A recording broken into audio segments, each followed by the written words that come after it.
Dear participants in this wonderful conference entitled Biosfera, essere parte della natura, Biosphere, being part of nature. Thank you so much for being here today. Thank you so much, SIUA, for organizing this beautiful, beautiful and important event, and Roberto Marchesini, an incredible body mind, who has been such a central visionary of the posthuman wave. Thank you so much, everyone. I am very excited to be talking about art in this conference, and I'm going to specifically focus on art as existence, existential art, our life as our most important and maybe unique work of art. So I'm going to share my screen. I'm going to be basing my talk on my latest book, The Art of Being Posthuman. It was published by Polity Press in 2024. And now I'm going to give a short presentation about this book to understand why is our art the most amazing work of art that we can ever conceive. So of course we start with the title itself, The Art of Being Posthuman. What does it mean to be posthuman? We're going to enter this topic through different entry points, 8 meditations that are coming with the same message from different angles, different perspectives. The book is available in English. It has also been translated into Arabic and is coming out in Korean and Spanish. My name is Francesca Ferrando, and before this book, I wrote another book, Philosophical Posthumanism, that is a very good map of the posthuman wave. It clarifies what is posthumanism, what is transhumanism, what is philosophical posthumanism, etc., etc. So it gives a lot of clarity in order to enter the discussion, in order to envision together through a very clear terminology and clear understanding of the posthuman wave. The book itself was translated and published into Korean, Russian, and Spanish. So the art of being posthuman is conceived as a labyrinth, as an intentional labyrinth, with 8 entry points. The first one is about posthuman self-inquiry, going to the roots of philosophy. Who am I? And we're going to answer to this question with related questions, such as, what am I? Where am I? Who are we? Meditation number 2 focuses on prehistory. In order to know who I am, I need to know who we are and have been as a species. And in fact, 99% of our time as a human species on this planet has been during the Paleolithic time. We're going to understand why that matters in our conference in a second. Meditation number 3 goes to our biotic co-emergence, genetic revealing, epigenetics, and the possible transformation of the species. And so we go from the far past to the far futures. Meditation 4 is maybe the one that really focuses on the topic of today. Is the center of this discussion is ecological presence, where the earth becomes our macro body. Meditation 5 goes into space, and we realize that we are who we are because we've always been cosmic nomads. We move around the sun, and the sun moves in a constellation, and the universe is expanding. In the ancient times, astronomy was the main science, because when you are nomad, you need to move around the planet, and you're going to use one technology, which is the sky, to know where are the east, the west, the north, the south. In meditation number 6, we go into technology, the big mythology of our time. And we are going to ask a question. Once that, according to Nietzsche, God is dead, can we replace it with Google? So now that, according to Nietzsche, God is dead, can Google be our new God? Google. who can answer all the questions. And the answer is going to be no, because the divine is everywhere. Meditation number 7 is socio-cultural agency, us as part of our society. P in parentheses, art. Being part of a society means being the art of being social. And meditation 8 is ontological presence, which is about why do we exist? Existential creativity, poiesis, lila, the cosmic game, according to which we are co-creating this reality.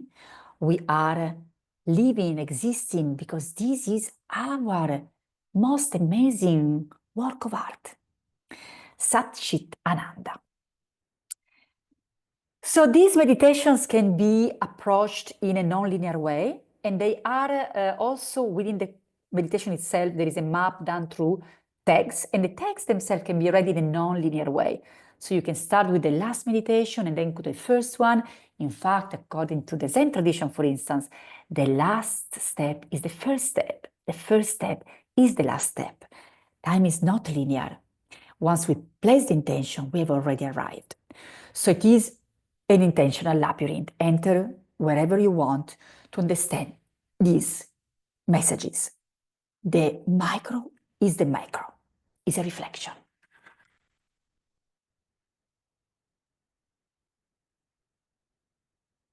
Is a reflection.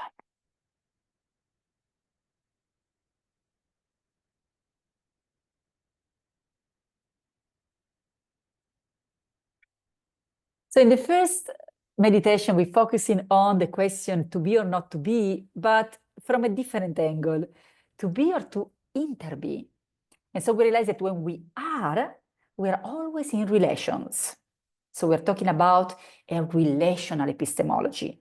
When the question, what am I, who am I, is also answered through the plurality, because one and two are not separated, because two is 1 plus 1.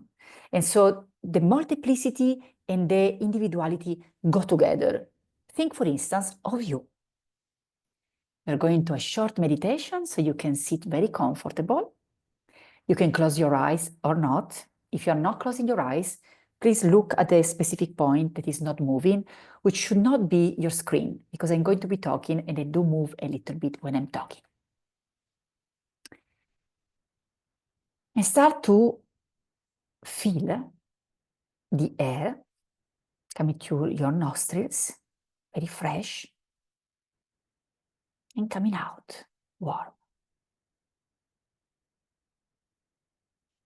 The first relation. Without breathing, there is no you.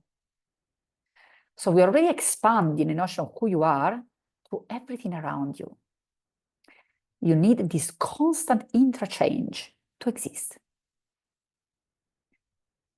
Now we're going through your head, relaxing the shoulders, the arms, the belly, the spine, sacral area, legs, and feet. And we feel the connection of your feet with the floor. You are always somewhere. There is no background. There cannot be you in something. And in this, we are going to understand planet Earth not as a place we inhabit, not as our home, but as our macro body. And in this, I'm going to skip to meditation 3, and we're going to talk about the bio-me. In this meditation, you're going to feel the stream, rivers of blood inside of you going through your veins. If you feel your hands close to each other, you're going to feel the palpitation of the heart, the rhythm, circulating your blood. Then you're going to focus on your belly. Maybe some of you are eating something right now. This food is going to go through the intestines. In the intestines, there are trillions of microorganisms that are called the biota. or biome, or biome. Trillions, billions, millions. And then their balance allow you to be healthy. The connection between all the biome in your body, to the intestines and the brain, allow you to be conscious. So now we realize that we are many and we are one. I am Francesca, you are Roberto, Nicoletta, Selina, Richard, and you're also many. Think of all these microorganisms living in you. And so we understand that in order to know who we are, we really need to expand our understanding of the self. For instance, through our ancestors. And going back to prehistory, and underlining here that we have been, as a species, 99% of the time in the Paleolithic time, then 10,000 years has been also during the Neolithic. So 99% has been Paleolithic time. And these people were nomadic. They were nomads, move, but they can come back in the places that they know. They can be every 6 months. It can be every year, like us going around the sun. We're also cosmic nomads. Now, if you go to a place and you collect all the plants in that place, and you come back in 6 months, you're going to starve. No more plants, no more you. If you go to a place and you kill all the animals, and you come back, there are no more animals, no more connection, no more hunting, no more you. This is why we see in the prehistoric caves amazing drawings that are not just art for art, but existential art, shamanic art, connection with the environment, full awareness of the environment. Because at this stage of humanity, humans knew that they were not disconnected from the so-called environment, that they were dead. So in our contemporary era, when we think of who we are, when we think of planet Earth, we also need to think of technology, not as something that we use, but something that we are. Think, for instance, of all the satellites around our macrobody of the planet that are allowing for this connection to happen. Look at your laptop or your phone if you're using that. Feel it. Place your hands on it. Look at the camera or look at the screen and realize that this is not something you're using, but is creating your experience of this specific moment. 1 year from now, you're going to remember this moment differently from me. I am in a specific location. I am in a specific room that is part of my extended body, and I'm looking at a specific screen to look at you. This is my experience right now. I'm not using my laptop. I am interbeing with my laptop. E certo, of course, this opens a lot of questions about technology at the ethical and at the ontological level. Here, because we're talking about creativity, we're going to focus on technology as poiesis, existential creativity as art.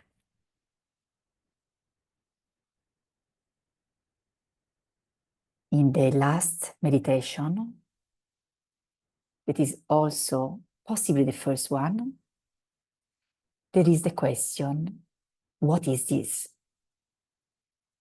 And I don't know if you can hear it, but there is an ambulance passing outside of my place where I am staying right now. And this sound is being part of this meeting, is being part of this recording. This sound is also part of me. And this ambulance is also part of us.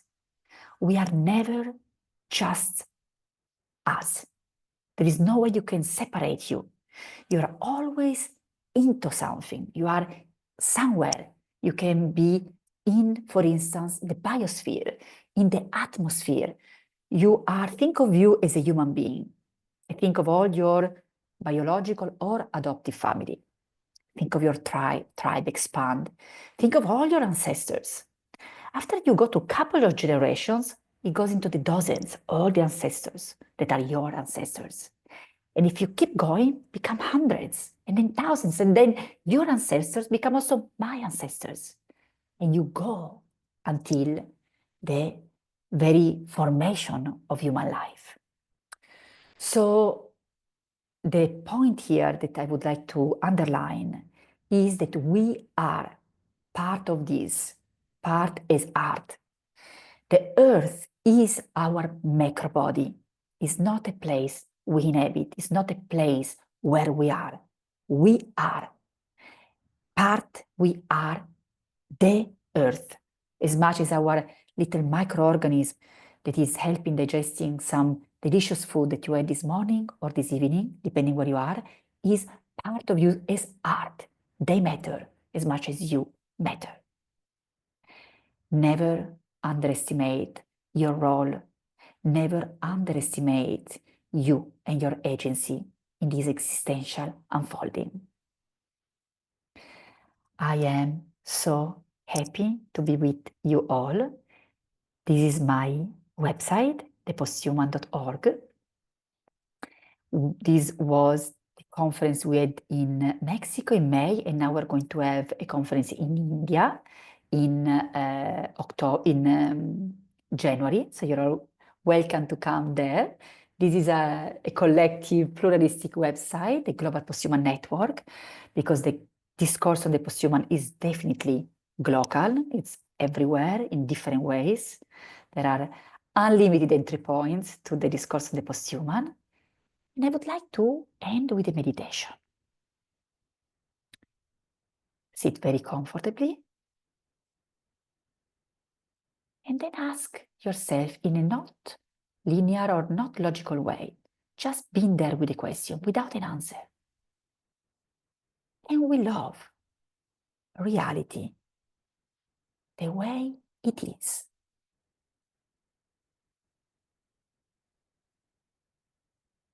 Can we love reality the way we are?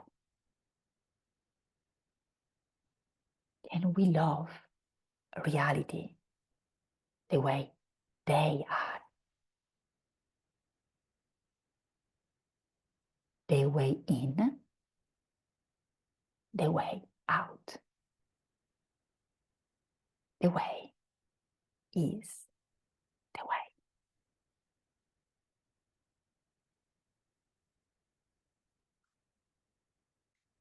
Little sound.